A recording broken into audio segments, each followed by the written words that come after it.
वो थीम है financialisation of savings. जी हाँ, फाइनेंशियलाइजेशन ऑफ सेविंग्स का मतलब क्या? It means more and more Indians are putting their savings in financial assets. जो हमारे जनरेशन के पहले थे, उसके पहले थे, जो हमारे बाप दादा थे, they were focused more on real assets. वहां पर दे वुड जो भी सेविंग्स आती थी, they would put in gold और रियल एस्टेट, और फिर उसके बाद बैंक का एफडी थी या फिर एलआईसी की पॉलिसी थी।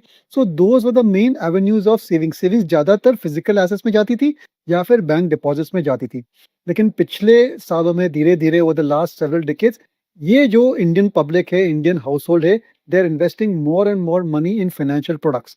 ये financial products could be mutual funds, it could be direct investment into equity, it could be buying more insurance policies, या फिर एआईएस भी आ गए हैं, और now Indians are allowed to invest even in global equity. तो ये जो पूरा प्रोसेस है, where savings are moving from non financial products to financial products, ये जो पूरी ट्रेंड है, उसको हम फाइनेंशियलाइजेशन ऑफ सेविंग्स करते हैं। और ये बहुत ही पावरफुल ट्रेंड है मेरे friends. This is a very very powerful investment trend और इन्वेस्टमेंट थीम, क्योंकि उसकी वजह ये है कि एक तो इंडिया में एक वेल्थ इफेक्ट जा रहा है। Generally households are saving more, they are earning more, therefore they are saving more. और ये जो सेविंग्स है, वो चैनलाइज हो रही है into the stock market, into the debt market. और इसकी वजह से ये जो companies which are engage in providing these services